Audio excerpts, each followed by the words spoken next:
So we will get started. For those that don't know, I'm the CEO, JP Olson of the BCIA. I am not an agrologist, rather I am a lawyer. Sorry. So that may explain why I speak the way I do and why I go on at times.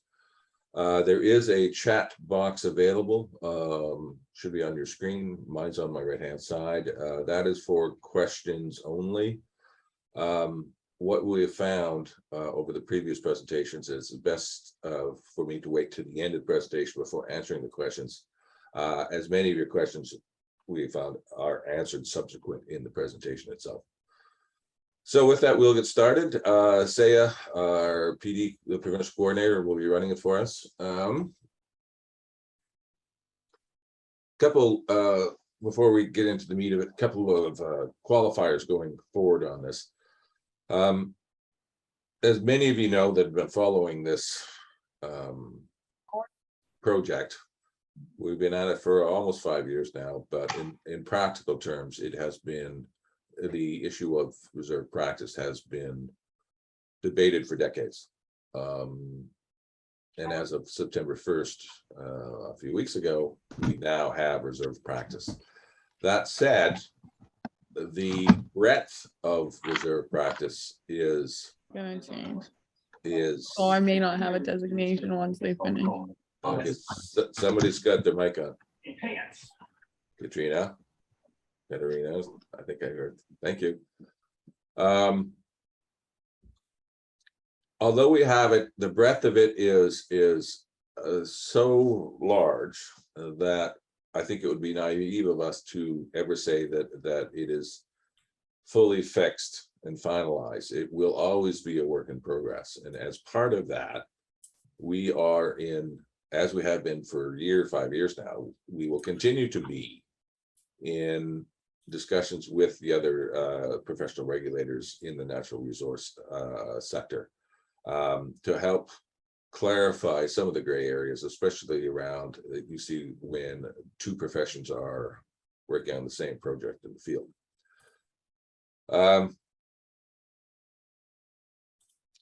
Because of that, this information, and as I will get on to in a few seconds, the documentation that we published on our website, which is our new website this week, actually, if you haven't seen it, go see it.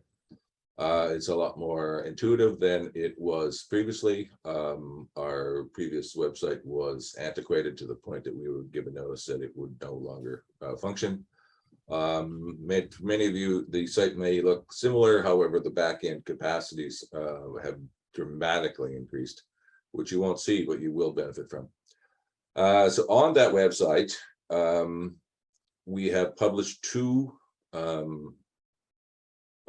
discussion papers, for lack of a better phrase, just prior to September 1st. As this whole process goes on, it is probable, highly probable, that we will amend some of the information in those discussion papers in order to keep them as current as possible. So that's the two qualifiers before we get into it. So let's get into the actual meat of it. And we'll start right at the beginning with the definition of agrology. Oh, sorry. That's if you need to talk to us about anything, we are available, and we fully expect people to call us on these questions, especially on questions relating how the profession is, the reserve practice of the profession integrates with the other professions. We will have some more information on that in this presentation. And I know for a fact that all of the other regulators involved in this are more than open to you giving them a call for questions on this. We'll get through this together. So now we can get into the definition of agrology. So those are the two documents that I've been talking about, our discussion papers. One is called the BCIA practice areas, and the other is called the profession of agrology. They are similar, but certainly not identical. So don't think that if you read one, you don't have to read the other. The differences are this: the BC practice areas document is written aimed at almost exclusively our registrants or potential registrants. As many of you know, historically, we've had 38 areas of practice or practice areas, which at times could be viewed as not being sufficiently defined to be efficient. We have reviewed all of those and taking it down to 5 practice sectors, within which there are now 12 practice areas rather than 38. In that paper, there is in-depth definitions of each new practice area. Now don't be put off by the word new. The vast majority of the activities listed on the practice areas already exist. They were just not adequately titled, or have been, for the most part, consolidated with other areas of practice into a more logical practice sector aspect. So there are definitions of those in there. It is important for registrants to know those, because those will be the areas that you will be asked to declare your competency in the upcoming dues period for the year 2023. That's significant because, as many of you know, you used to be able to declare up to 3 of the 38 practice areas. There is no limit anymore on how many you declare, but now there's only 12. And the declaration itself will be used as an indication, and in a very, very worst case scenario, evidence that you attested to the fact that you are competent in that area. So please pay attention to those new definitions when you choose at dues time of what your competence areas or within the specific practice areas are. There are also in both documents several real-world examples, and we've put those in a couple of things. The examples in each document are different, but have the same purpose. So it would be a benefit for you if you're having any confusion with respect to which practice area you fit in, to read through some of those examples, because hopefully they will give you some guidance on that. And we'll get into some specifics of those in a few minutes. Now, the second discussion paper, the Profession of Agrology 2022. That is written more for the general public and potential applicants. So in there, you will find things that many of you already know, such as history of BCIA in the profession in BC, the governance model under which the BCIA itself operates. You will start to see that although historically we've been referred to as the council and councillors and president and vice president, that will all change over to a more historical corporate type terminology of board, chair, vice chair. Although duties will be the same, but the terminology will be different. There's also a map in that document of our branches and how all that works, and the election of directors, now directors, formerly councillors. Much of that you will already know. However, there are, as I said, a list of examples in there that are different from, or in addition to, the list of examples in the practice areas. This second document comes from a specific directive from the governor of BC to provide descriptive materials to assist members of the public to understand what the profession does and does not do, and in that sense assist them in determining when, if, and which type of a agrologist may be required for a specific project. So that's those 2 documents. They will remain on our website on a permanent basis, but as I said, they will very, very probably be revised and updated on a fairly regular basis. So let's move to the next slide.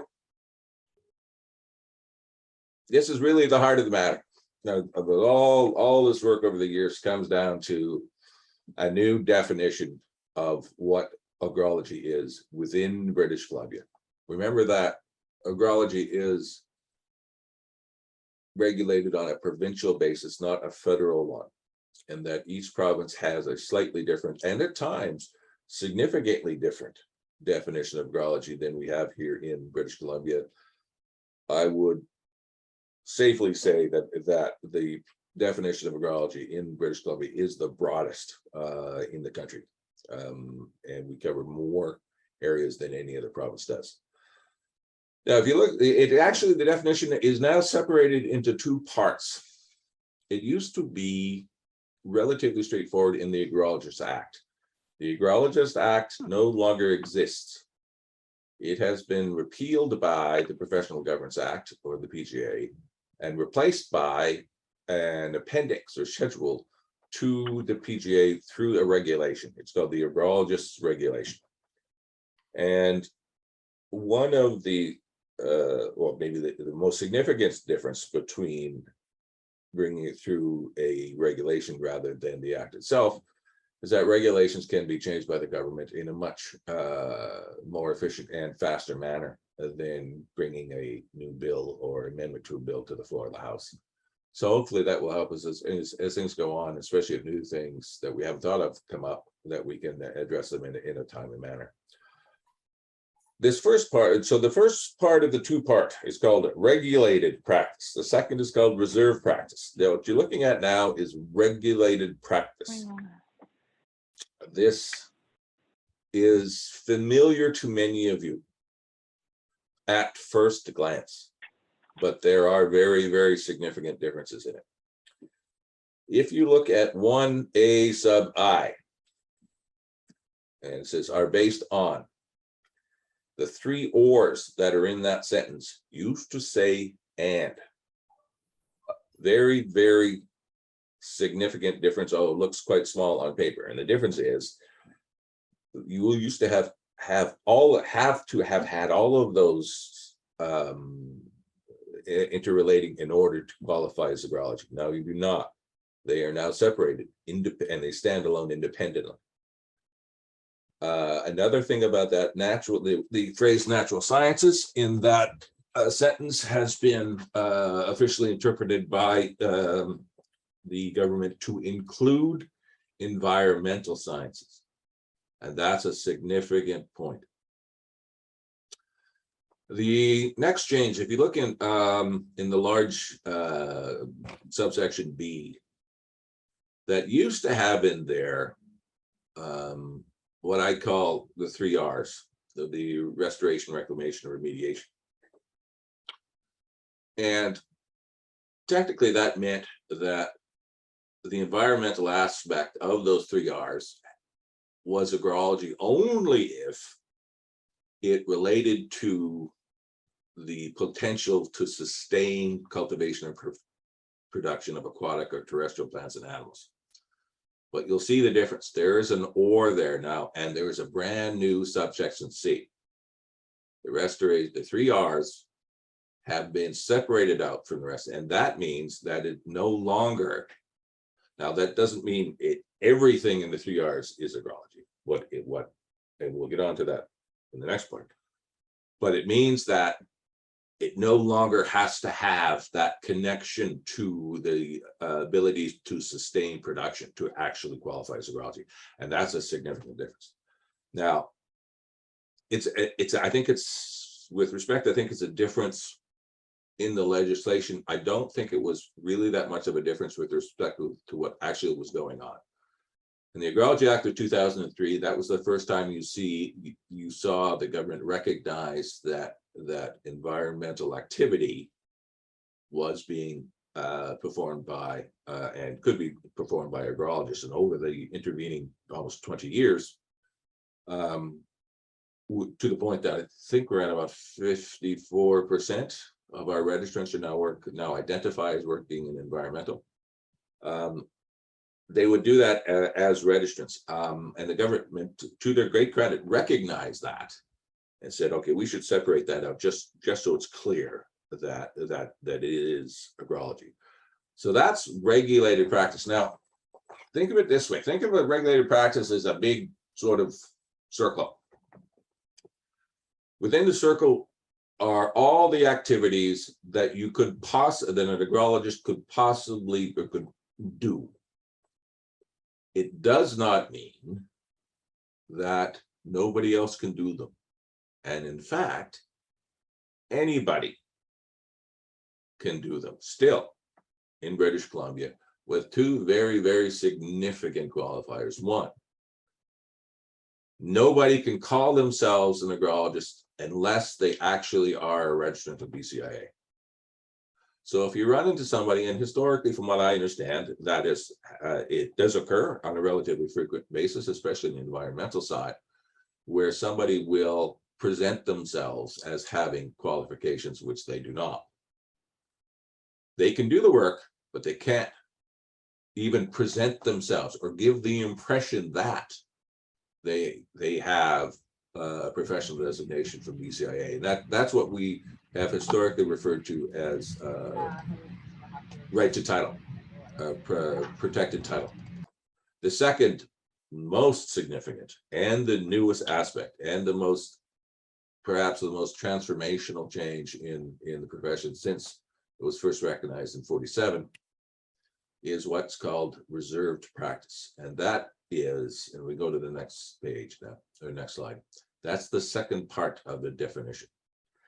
The reasons it's so significant is within the big circle of regulated practice, there is a smaller circle, a subset of certain activities, and only registrants of BCIA can do that. So people can do agrology things outside that, as long as they don't call themselves agrologists, but only agrologists can do this subset of activities. And that is a very, very significant difference. And those activities that are what we've been referring to for years as right to practice, or more officially now, practice rights. So this is the definition of reserved practice. And you're going to, most of you, as I have, and many other people, will find that this definition is not as clear-cut as you would like it to be. And I don't think that's going to change. It is, however, a significant step forward, because it means that anything that meets this definition, it can only be done by agrologists, with some exceptions, and we'll get into those as well. So you'll see it here. Number one, when you first read it, I'll admit I had to read it several times to really try to understand what it meant. I think the most significant part of that definition is the phrase in the third line, having regard to the protective purposes. And we'll get to that in a second, what that means. If you're doing work that is one of the protected purposes, and it is work within the big circle of regulated practice of agrology, then it is a reserved practice for agrologists only. The second one is really a qualifier.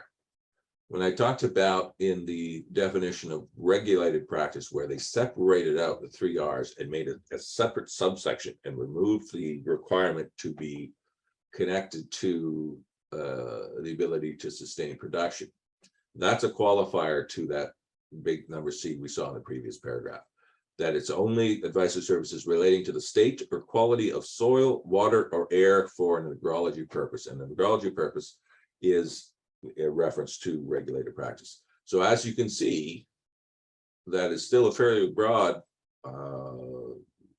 number of activities, but it is a qualifier. So it's not everything in environmental. So let's move to the next slide. Here's protected purposes. Give me a second to read that.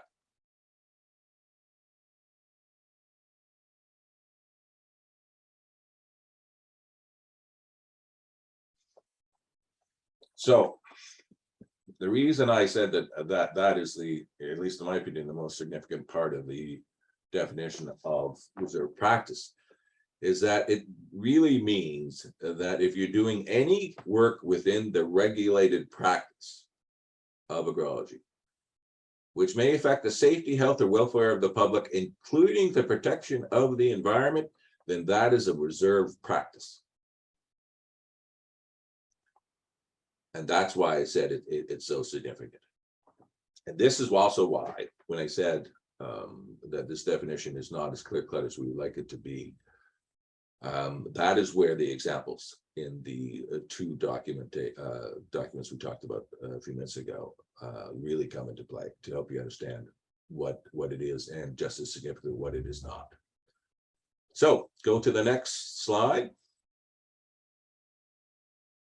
Okay, in these two documents that you find on our website, there are a number of charts, and we did it in hopefully as intuitive process and manner as we could, given the very, very extensive quantity and specificity of the information we had to put into it. This is a chart that you'll find in, I think it's in the profession of agrology document, where it lists the different type of activities and the levels of authority of our historical 4 professional designations. Remember, historically, for decades, we've only had 2, PAG and AAG. But about 2 years ago, 2.5 years ago, we brought in TAGs and ATAGs.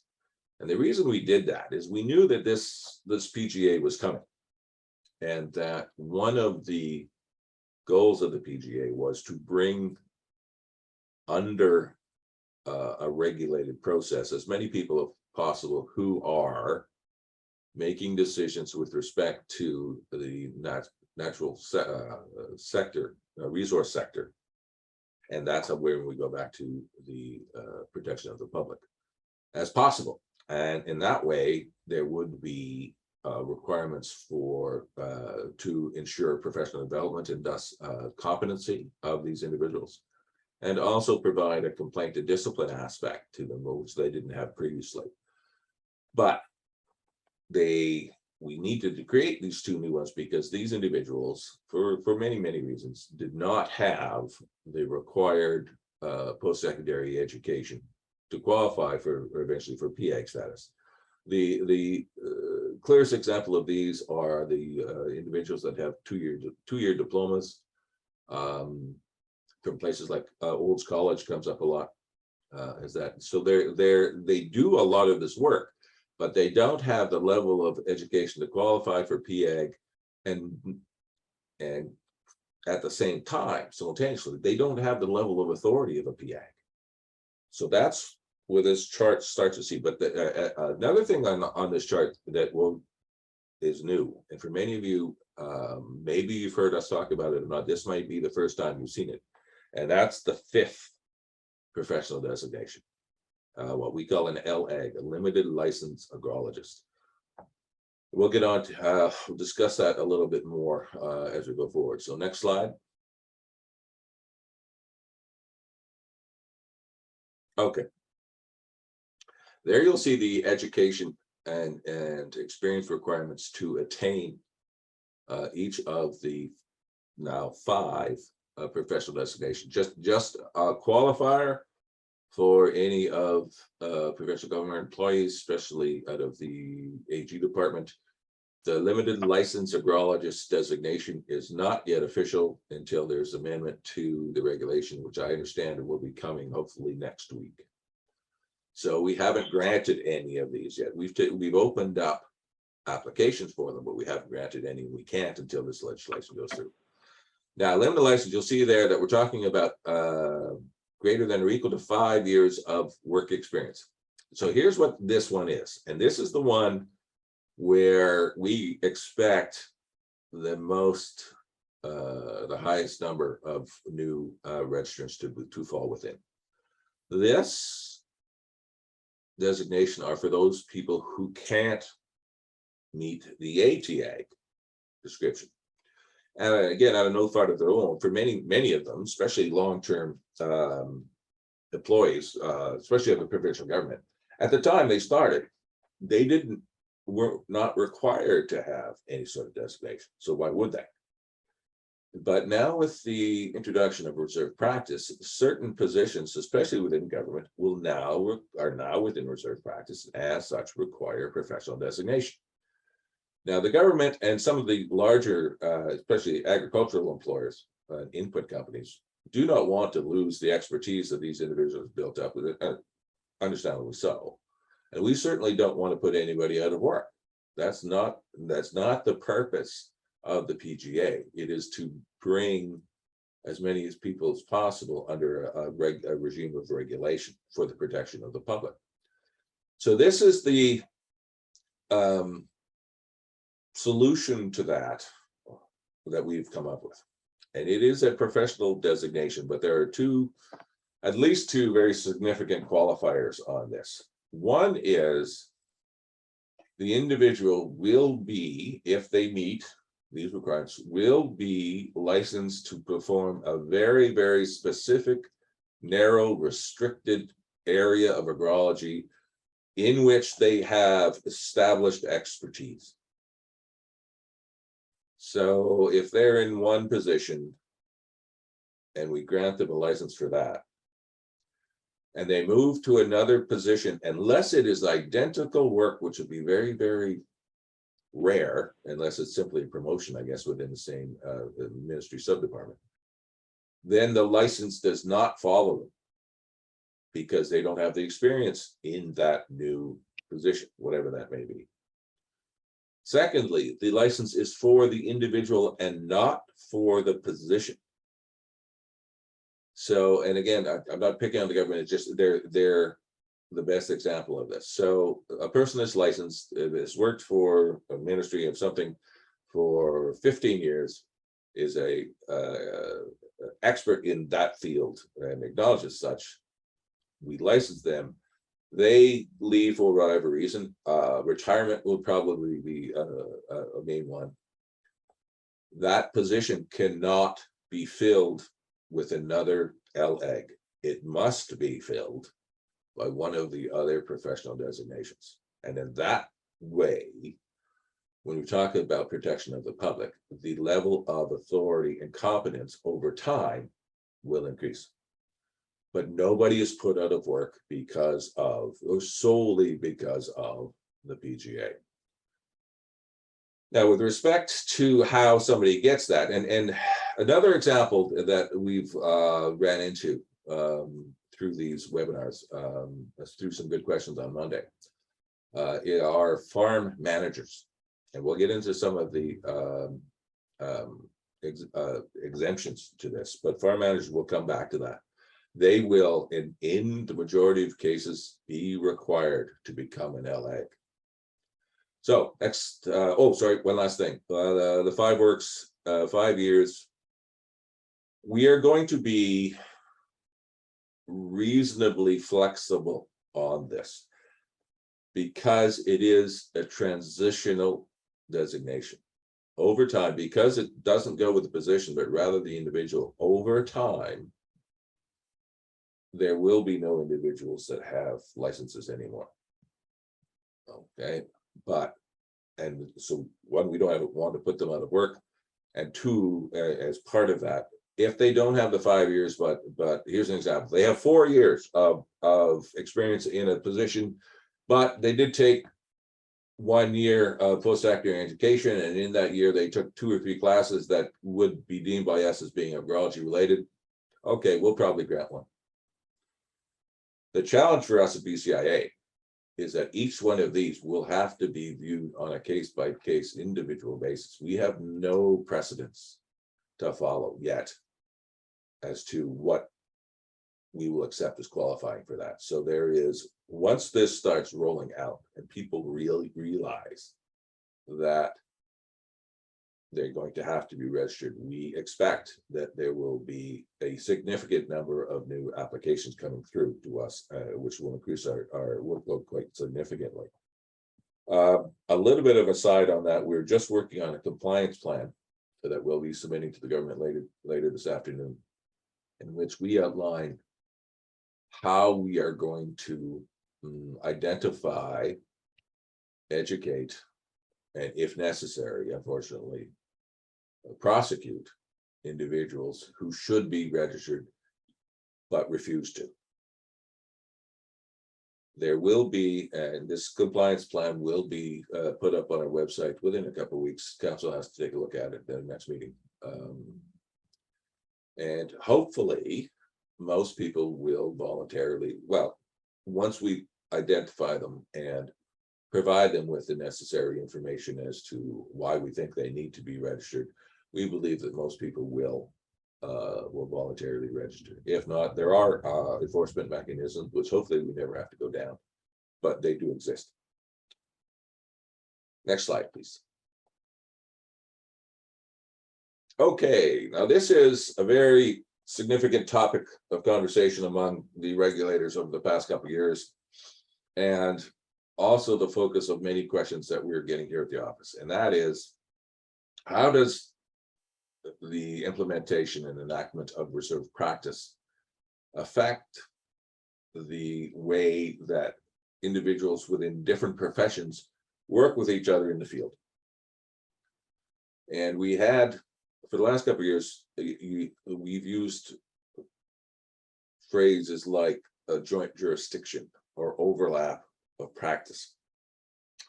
What we found, and on this one, what the government found, is that that type of terminology was not significant or sufficient enough to really identify the manner in which the different professionals work with each other. So they have come out with official definitions, and that's what these are here. I'll take you through those. An overlap is where registrants from two different professions have the same objective, provide the same services, have the same competencies, but are governed by different regulators. Overlaps are not allowed unless they are specifically recognized and authorized by the government of BC. And at this time, there is only one overlap, and that is between foresters and engineers and geoscientists with respect to, I believe it's forest roads. That overlap has been developed over many, many decades and is actually written down. The parameters of it is.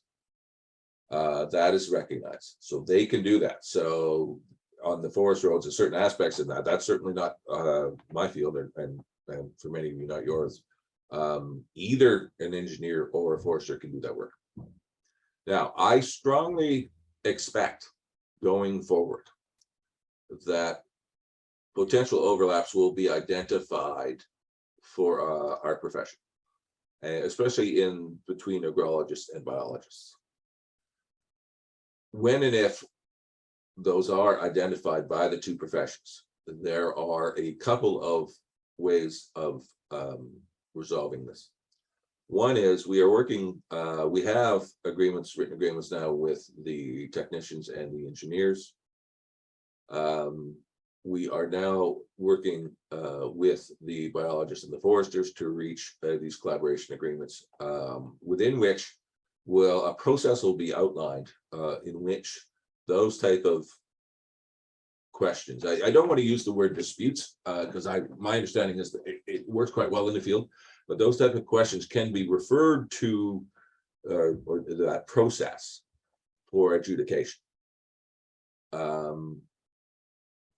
To support those final decisions, the government, in order for it to be an overlap, the government will have to officially recognize that that new overlap exists. So that's overlap, and that's the only scenario in which the word overlap applies with reserve practice. The next two are much more familiar to you. Second one is alignment. Two different professionals provide advice and services using similar competencies and technical knowledge, but with a different objective. And there is a quick little example right there in front of you to show very simply what we mean by that. You can use the same data, but for a different purpose. And that's allowed. Alignments are allowed. Overlaps are not. Alignments are. The third one is intersecting. This is the one where the vast majority of our registrants will experience.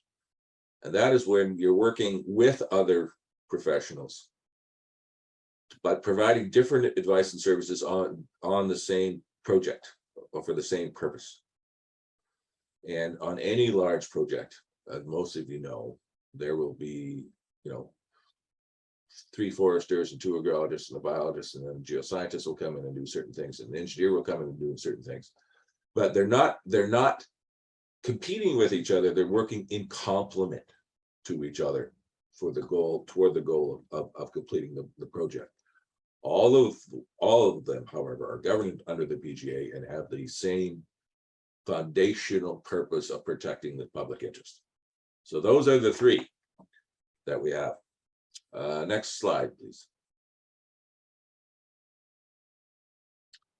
Another chart. Okay, this is in the practice areas document. You will see here the new 5 sectors of the profession, and within each sector, the total of 12 practice areas.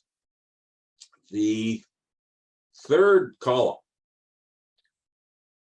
is a recognition that it is within reserve practice.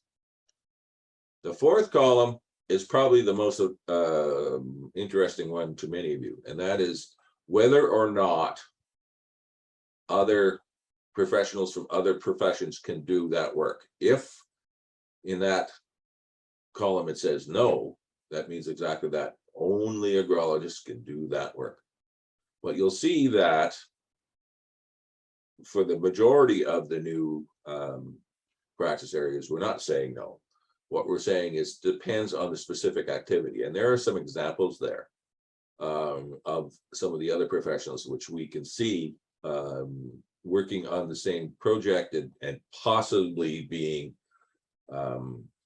saying, that's within the profession of agrology. Keep in mind that anybody can do the regulated aspect of agrology, but not the reserved. So when we talk about, and we'll get into that in a second, when we talk about the examples in these documents, a lot of the examples will help you sort of delineate between the different professionals and their activities as listed in that third column. Next paragraph. Okay, this chart is set up to hopefully make your time as efficient as possible. On the first column, those in this document are listed by title, the examples we've talked about. Second column is where we acknowledge their interactions and alignments as defined that we just talked about. Third column, and in the actual documents, these page numbers in the third column are hyperlinked, so you can just click on it and it'll take you right to that page. So hopefully that will help you with that. Next slide. Okay. Now, in order to, what we've talked about so far is a fairly large area of potential activities, but there are restrictions on it, and you have to be cognizant of those. So we'll take you through those. The first one, and I think it's only the Agrologist Regulations that has a specific exemption, and we fought for that. Well, once we explained why, it wasn't a matter of fighting with the government. They saw our point. And what this exemption does is that if a person is providing advice and services within the reserve practice of agrology, if they are doing it for their own land only, then they do not need to be a registrant. This was to address the situation where, maybe somebody, a family has been operating the same agricultural land for generations. and they know their own land. And it would have been, to be polite, it would have been facetious of us to go in there and says, you now need to be an agrologist. The resistance we would have faced, and understandably so, from organizations like the Cattlemen's Association would have been so significant that it would have stopped. In our opinion, this probably would have stopped the reserve practice in its tracks. So this is an exemption. However, there it's qualified itself. It has to be a normal farm practice and on your own land. You cannot cross the road, the grid road, and give your neighbor advice that would be within the reserve practice of agrology. Now that's easy to say. It is very, very difficult to actually enforce. We're not going to go in, to Tim Hortons on Saturday morning and see 5 producers sitting at a table and listen in to see if they're giving each other advice. That's just not going to happen. But if the situation arises that someone has reported to us as providing advice to the neighbors, especially if it's for any form of consideration, which usually, but not always, is a payment of money, then that person would be investigated and possibly prosecuted for unauthorized practice. So that option is there, but that is the first restriction on the practice. And as I said, I think it's absolutely essential, or we would not have got reserve practice. The second one we've talked about already. That's on the 3 R's in the environmental world. To be reserved practice, it has to fit within one of those relating to the state or quality of soil, water, air for an agrology purpose of any aquatic, terrestrial, or atmospheric ecosystem. The third one has been quite significant in the sense that of the current 5, soon to be 6 professions under the PGA, only 2 of them have reserve practice, being engineers, geoscientists, and the foresters, and they've had them for decades. Their concern, again, understandably so, was that the enactment of reserve practice for other professions, such as ourselves, biologists, and soon the technicians, should not be allowed to infringe on the reserved practices that has been historically recognized by the government of BC. Understand that completely. So this is the rule, but it also now would apply to us going forward. Practice cannot include the provision that infringes on the reserve practice of another regulatory body, but going forward, as other professions are brought in, because this is in the Act, they would be subject to the same restriction. They cannot infringe upon the reserve practice of agrology. Now, it might be easier to understand this if we have a nice diagram, which hopefully is on the next slide. There we go. Okay, so you see the big circle of regulated practice. On the blue one, there's a circle in the middle that says reserve practice, pre-existing reserve practice. So let's say it's forestry. You'll see that reserve practice infringes to a point on the regulated practice of the green ones on the side. Let's call that agrology.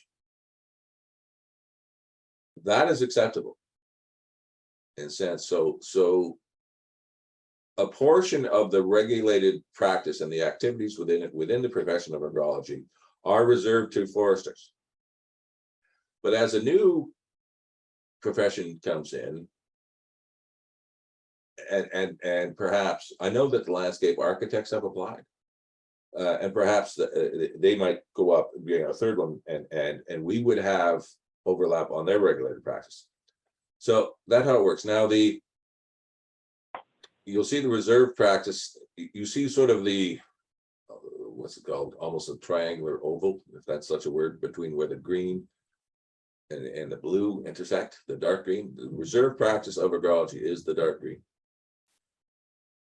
We are basically doing part of the regulated practice of foresters. That's okay. That is still our reserve practice. Foresters can't do that, even though it's within their regulated practice. In the same way, we can't do theirs. But what you'll really see here is that the reserve practices do not overlap each other. They cannot overlap each other. So it's that line right there between those two reserve practices on which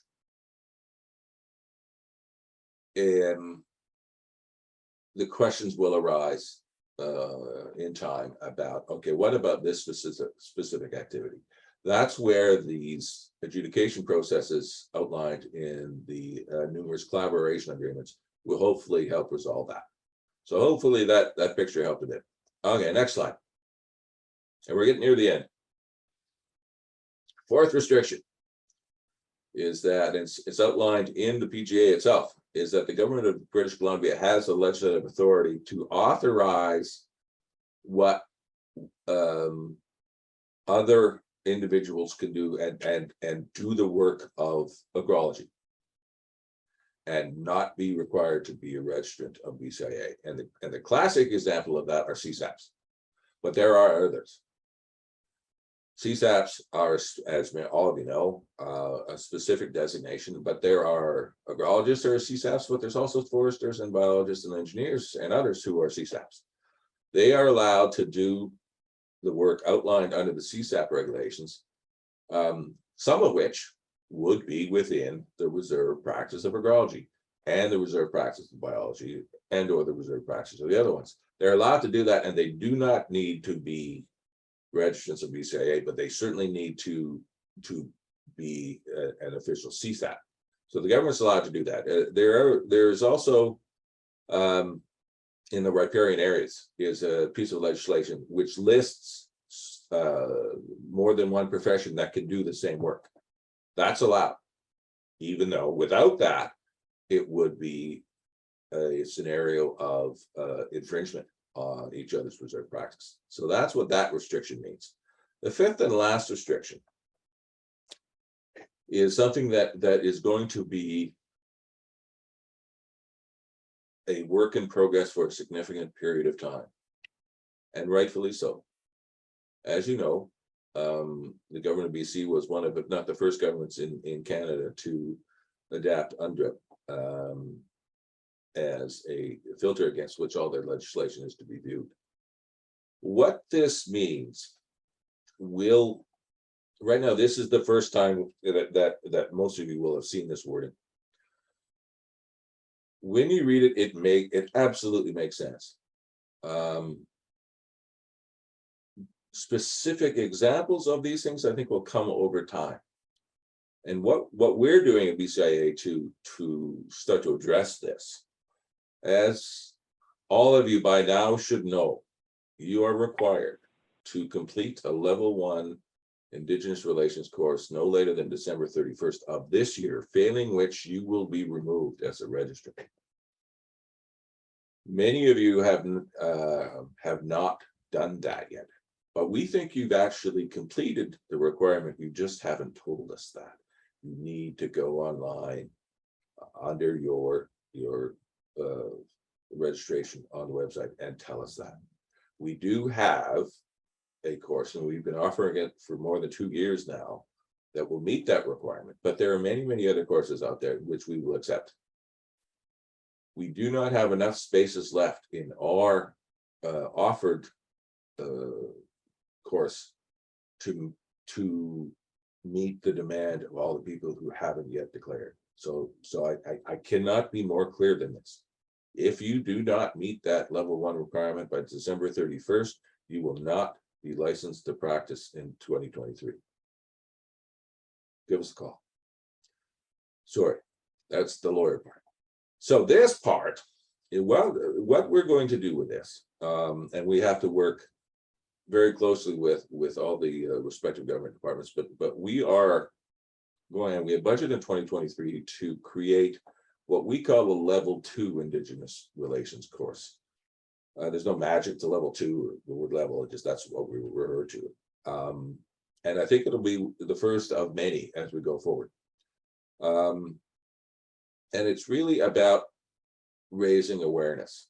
The level 1 hopefully provides a historical basis for all of our residents to have an understanding with respect, especially with the truth and reconciliation recommendations. But the level 2 and maybe consequent 3, 4, 5, 6, whatever it may be, are with respect to raising awareness of that. And hopefully these the upcoming programs will have more concrete examples of how agrologists work with Indigenous peoples within BC. And through that, that's where this exemption comes in. So what it really means here is that Indigenous people, if they are engaged in those activities, protecting, maintaining cultural heritage, traditional knowledge, etc., even if they are doing something that may be viewed as being within the reserved practice of agrology, they are not required to be a registrant. And that only makes sense.